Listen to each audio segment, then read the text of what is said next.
So, da dieser Topf jetzt ja nicht mehr so der schönste ist, also so, ja, könnte man hier ein bisschen ausbessern, aber hier ist auch nicht nur der Rand so schön. Da habe ich mir gedacht, ich pimpe den mal auf und dazu nehme ich hier so eine einfache Vlies, also Vliesstoff, oder hier das ist jetzt einfach eine ganz einfache Vliesdecke. Nehme so ein bisschen Maß, also ein bisschen von der Länge, also von der Höhe überlappt. Ja, und schneide jetzt einfach mal hier ein Stück von der Decke ab. Also einfach, wenn man so will, ist es in dem Fall ein großes Vliesstück. Ihr könnt natürlich auch einen anderen Stoff nehmen. Ich habe mir gedacht, komm, der Vlies, der passt doch irgendwie jetzt super zu der jetzt kalten Winterzeit. Und dann machen wir doch mal etwas zu dieser cozy, hücke, schönen Winterzeit. Was Kuscheliges, mal einen kuscheligen Topf. So, und den Streifen mit dem werde ich ihn jetzt verkleiden. Da ich natürlich hier eine dunklere Stelle habe, werde ich das hier auch in Falten legen. Das heißt, ich beginne einfach mal, bevor ich also das hier drinnen festklebe, klebe ich es erstmal hier außen fest, dass ich einfach den Stoff so ein bisschen an einer Stelle schon mal ein bisschen fixieren kann. So, und jetzt, wenn ihr das sehen könnt, hier ist so diese dunkle Stelle, wo dieses Schild war. Ja, und die werde ich jetzt sozusagen umschlagen. Wenn ich das sehen kann, das kriegt dann sozusagen einen dekorativen Faltenwurf. Damit es hält, klebe ich es auch unten schon mal fest.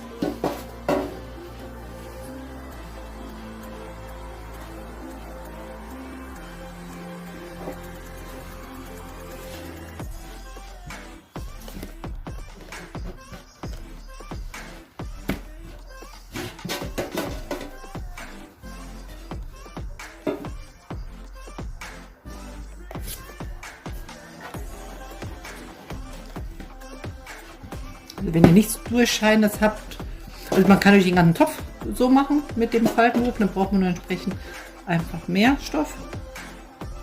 Und ja, vielleicht habt ihr auch gar nicht den Bedarf, etwas abzudecken.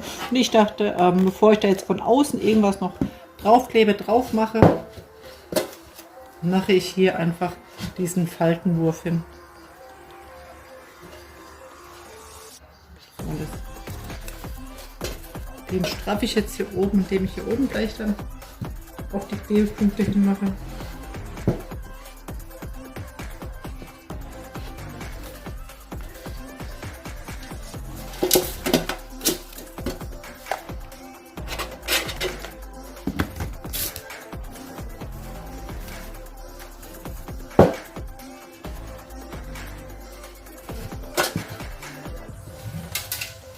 Ja, das sieht doch schon mal sehr schick aus. Und wenn ihr euch vorstellt, ihr habt auch ganz einfache Blumentöpfe, die gar nicht so viel hermachen, oder könntet ihr natürlich auch, wenn ihr weißen oder andere schöne Farben nehmt und verkleidet euren Blumentopf, wo ihr vielleicht auch dann drin müsst ihr halt aufpassen, dass nicht jetzt hier dann Feuchtigkeit dran kommt, sonst wird das alles hier nass und ihr habt dann die Nässe auf der Fensterbank oder auf dem Tisch.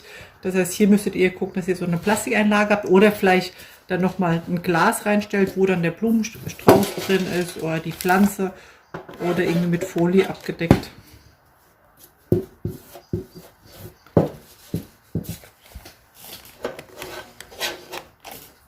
Und ihr könnt natürlich dann auch das oben kürzer da machen. Einfach, ich möchte nur ganz sicher gehen, dass man den Anfang gar nicht sieht. Und den Zettel, den brauchen wir nicht. Das war ja der Waschzettel, den habe ich vergessen abzuschneiden. Den brauchen wir auf jeden Fall nicht mehr, weil der Blumentopf geht auf jeden Fall nicht in die Waschmaschine. So, und jetzt, da das ein bisschen dehnbar ist, das ist das Schöne, auch am Vlies, kann ich es natürlich ein bisschen straffen. Dass ich sozusagen an die anderen Stellen das jetzt gestrafft hinbekomme.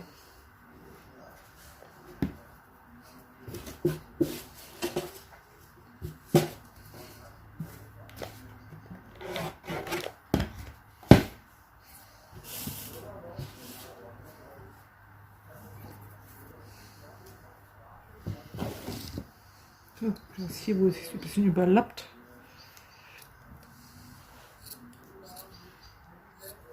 Schneide ich es ab, schlage es ein und klebe es dann auch noch mal fest.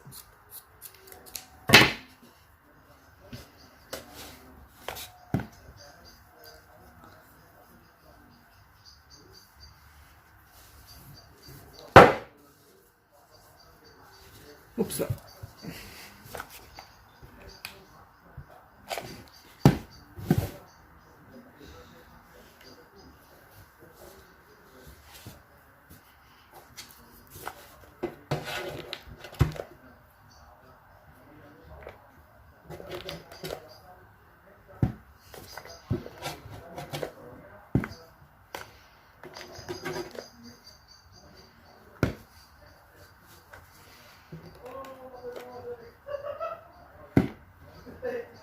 Wer mag, kann es natürlich auch am Rand abschneiden, aber ich finde, so sieht es noch schöner aus, wenn es so drumherum geht.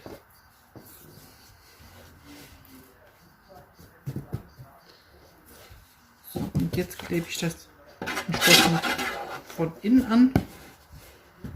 Das kann man jetzt auch noch ein bisschen straffen mit.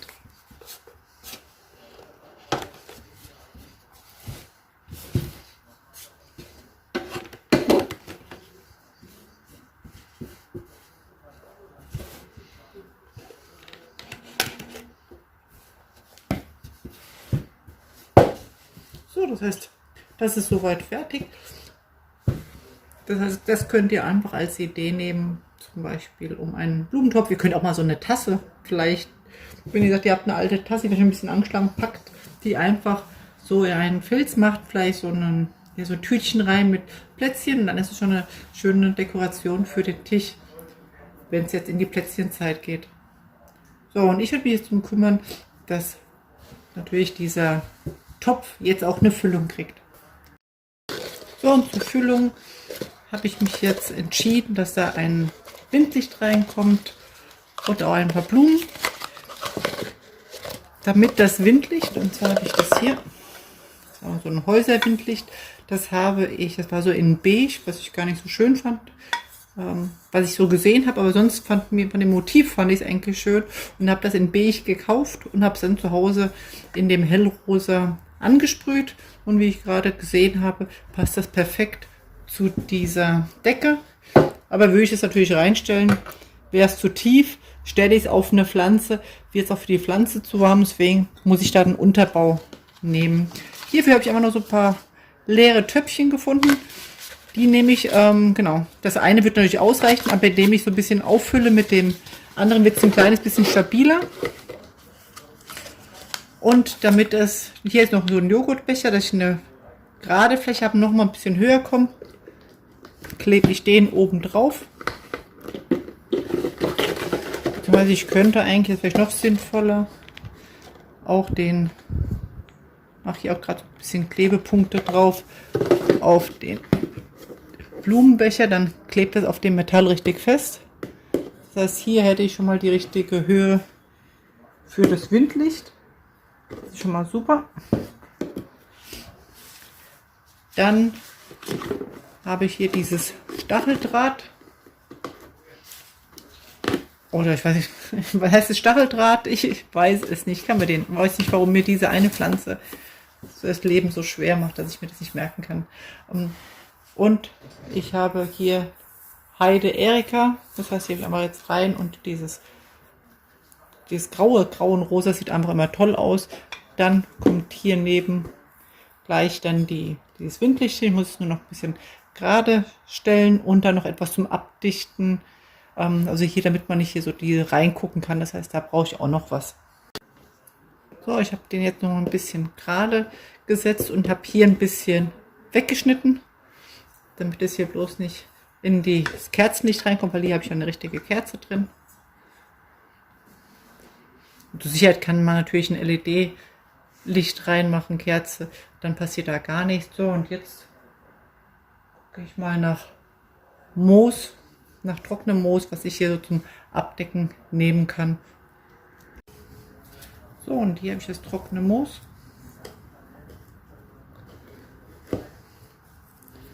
Das setze ich so hier ein bisschen so an die Seite. Man muss ja gar nicht sehen. Aber da brauchen wir hier umgestalten.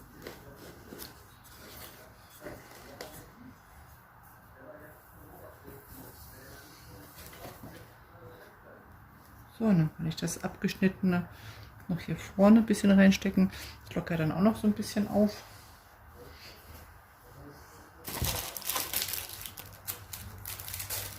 Jetzt kann man dann wieder wegholen.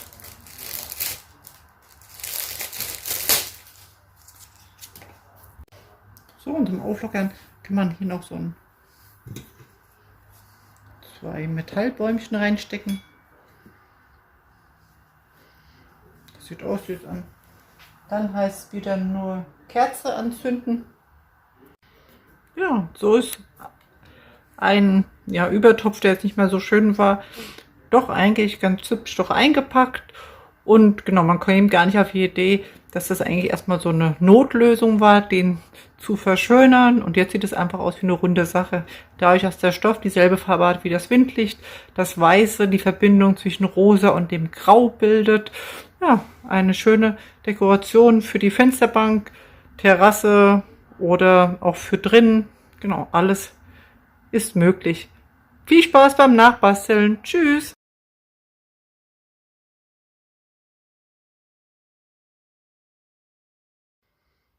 Ja, und jetzt habe ich die ursprünglichen weißen Metallbäumchen, die ich gekauft habe, ausgetauscht durch meine rosafarbenen Fließbäumchen, die direkt hier in der Farbe dazu passen, und habe auch jetzt noch das Herz, was ich auch in der Technik gebastelt habe, auch einfach dazu getan. Und somit ist es ein sehr individuelles, eigenes Design.